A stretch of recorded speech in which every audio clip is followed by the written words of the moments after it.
So as far as the heel, this heel has been redesigned. I love the cushioning. I did think it was odd that not only is the light show a different shoe from the NOVABLAST in and of itself, given the colorways and the reflected accents here, but also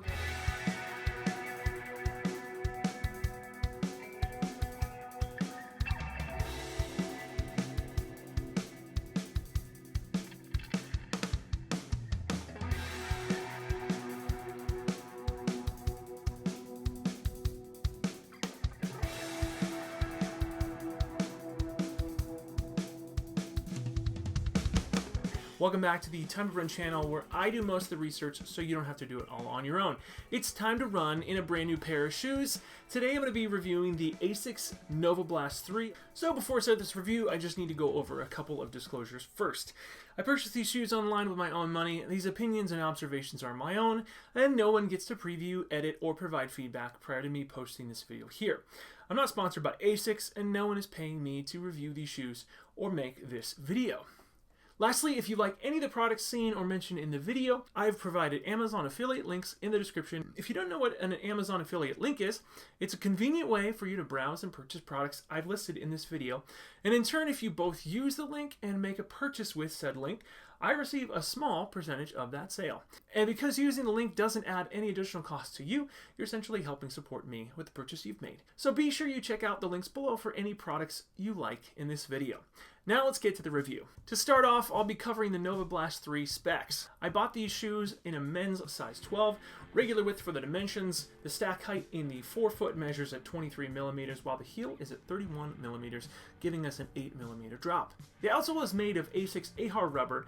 These weighed in at 287 grams or 10.2 ounces for a single shoe, and as a pair they weighed in at 580 grams or 1 pound, 4.4 ounces. I do know from version 2 to version 3 they've actually lost 30 grams in weight. As far as the fit on the NOVABLAST 3s, there was no issues with the size 12 that I bought. I'd say they're a little bit on the wide side in the forefoot here, but it was a pretty great fit overall. And as always, be sure to leave a comment or question in the comment section down below if you have any comments or questions regarding the sizing. So at first glance, the colorway was one of my primary motivations for picking up this pair of the NOVABLAST 3s. The light show version, which is this one, just makes these look like they came from the great state of Hawaii. With the bright colors, palm tree designs, plus the reflective tiger stripes, makes these look probably like the best version that they put out of the NOVABLAST 3s, at least in my opinion. I really like the design here. The neon green in the heel is such a great look, along with the ocean blue outsole here. Okay, so moving on to the upper, which is actually made of a very breathable and comfortable jacquard mesh. Jacquard mesh, I don't actually know if it's French or whatever. Ho ho ho! I was right! I'm not going to say it right. Which is uniformly the same around the entirety of the shoe. Now, I did see some other versions, specifically of the black and green model of the light show version, that had an additional barrier around the toes. However, in my version, I can't find that present here at all. It doesn't make too much of a difference to me, but I did think it was odd that not only is the light show a different shoe from the NOVABLAST in and of itself, given the colorways and the reflected accents here, but also there are even variations within the light show line as well. Overall, though, the upper is very comfortable. And before I continue to the rest of the review, if you're finding this video helpful, please consider subscribing to the channel. It's so helpful and lets me know how much you appreciate the content I'm putting out by doing so.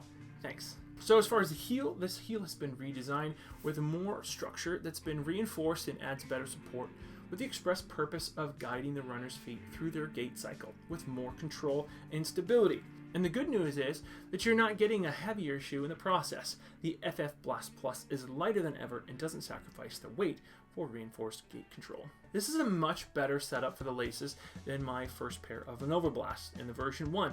I ended up swapping those laces out with a softer pair from Nike. ASICS fixed the issues, giving us a much better lace version in the version 3. As far as the lockdown, they did a great job at keeping things simple whilst providing a durable and secure lockdown. Around each eyelet, there's actually a single welded overlay that encircles the entire eyelet channel here, helping to reinforce the overall eyelet structure. So this tongue features a wing construction. The version 1 had a much more bulky and thicker tongue here, which wasn't super great. It also didn't have a gusset. This actually has a semi-gusset inside to keep the tongue from sliding around or folding in areas that would otherwise cause general discomfort. The midsole, I love the cushioning in these with the FF Blast Plus and the 31 millimeters in the heel. The foam underfoot just gives any and all runners a very comfortable experience in these shoes. Now, I never ran in version 2, so my only reference point is version 1, and I must say, version 1 was a little more stiff of a ride than these. As a result, it seemed to have at least the illusion that you were getting more of a poppier, bouncier shoe. That's probably the first difference I noticed between version 1 and version 3, because you wouldn't sink into the midsole of version 1 as much as you do in these shoes. The foam didn't compress as much as it does here in the 3s. Now, let me be clear, this isn't a bad thing. While I noticed the difference between both version 1 and version 3, the benefits of the 3s can't be understated. Even if you like version 1 as I did, apparently even more than many other shoe reviewers out there too, even if you don't find the benefits of version 3 right off the bat, don't worry, this shoe is definitely one you'll find helpful over the long haul. As a daily trainer, you'll want a shoe that's more forgiving than version 1.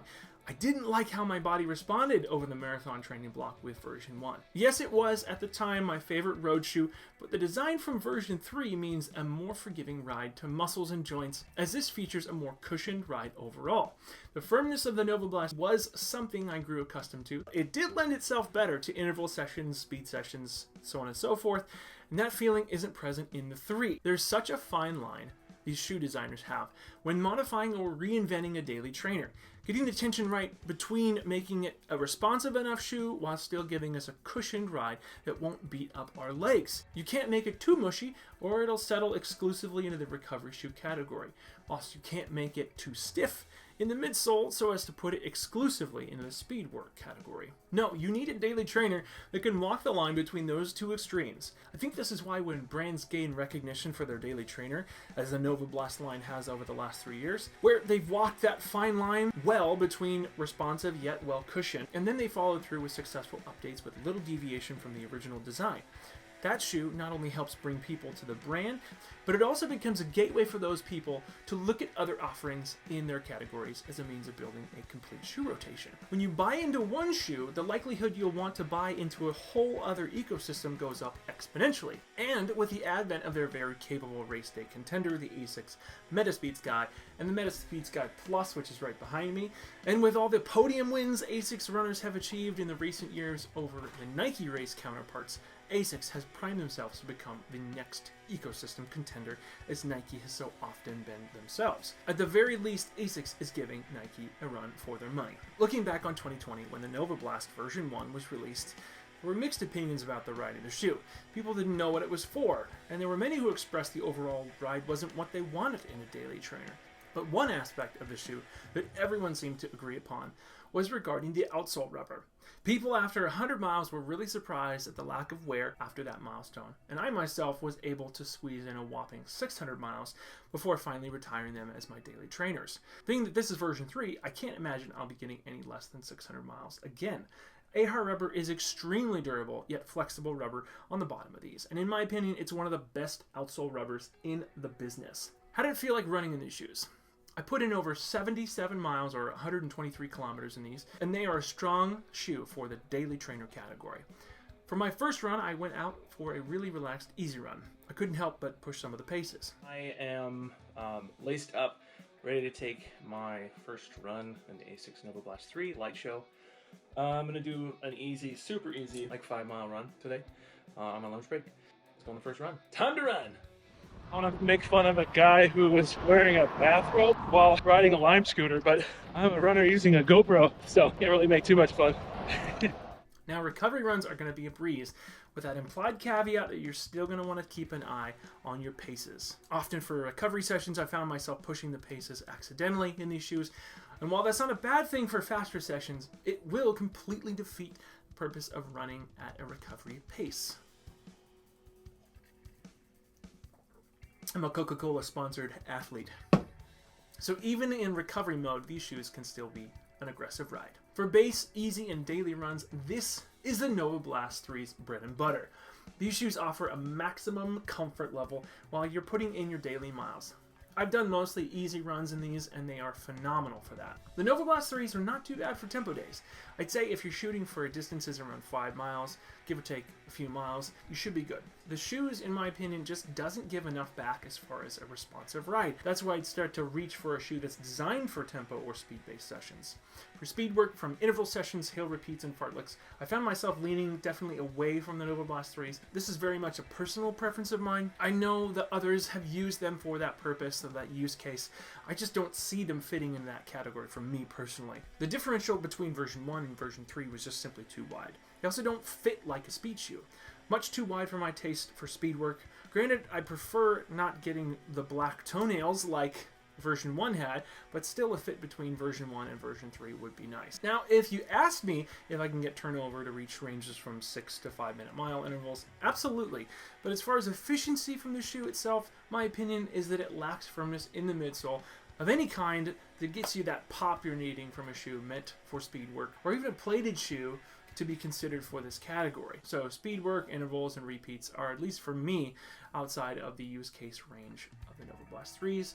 Sorry, not sorry. I simply just didn't enjoy them for that purpose as much as I would in, say, a Deviate Nitro 2, which I reviewed back in November. I think it goes without saying that they don't even compete with the performance of the Metaspeed Sky Plus, or even the Saucony Endorphin Speed or Pro. The Saucony Endorphin Speeds or Pros get more efficiency output than the NOVABLAST 3s. What's the common denominator with those shoes? You may have already guessed it, they have some version of a plate. Now, if you're wanting a single shoe to do it all for your daily miles, recovery, and speed work, by all means, you certainly can do that in these shoes. But if you're able to afford even 2 shoes in your rotation, I'd use these from everything from easy to recovery, so on and so forth, and then get a plated race day shoe. Even something that's even a year or 2 old, a carbon plated racer, would serve you well for all your runs from your race itself and tempo sessions and your interval sessions. So what's their rotation potential? I selected these shoes as one of my primary daily trainers for this 2023 marathon training block. As the miles build, I want that FF Blast Plus midsole cushioning and the durable ASICS AHR rubber keeping these shoes from burning out too soon like other daily trainers. NOVABLAST have been my go-to shoe since my last marathon. This is a humble channel as of late, and I'm simply not at the point of being able to even buy a pair of shoes a month, nor am I monetized at this juncture or have a significant enough relationship with any shoe brands as of late to have them send me shoes to test for those daily miles. So I spent my money on these because I know they're a reliable shoe and have been dependable for daily sessions. This is a shoe with all the creature comforts to provide tangible buy-in benefits from the general consumer while appealing to those experienced runners alike. Aside from providing the user with a carbon plate, these don't do that unfortunately, ASICS seems to have done it again by making another standout daily trainer that has sharpened the aperture of its capabilities, meanwhile is still able to be versatile when your training block deems it necessary to push the paces or to drop back and just sit and kick. I've been using the NOVABLAST 3s on slower ends of things as well. These are going to be, for me, more recovery shoes, easy day shoes, and maybe a couple of base runs. I've been using a different pair of shoes for all my base runs and faster. And then I have a pair of race day shoes that I've been using for interval sessions and fartleks and things like that. So overall, I can't say I'd ever want to put these shoes to work for a half marathon or further, but that's me. To be fair, I have heard of people using the shoes for that purpose. More power to you. I'm always amazed at the people who have claimed to use these for half marathons or even further. You definitely have grit for sure. I'm such an unapologetic user for using plated shoes, especially when it comes to speed work and races. So if you can swing it and buy a more efficient shoe, that's my recommendation. Speaking of which, I want to know what your favorite road shoe is. Have you tried the NOVABLAST 3 or run in previous versions of the NOVABLAST line? What do you feel the shoe most closely matches from previous daily trainers you've run in? Now in conclusion, let's talk price point.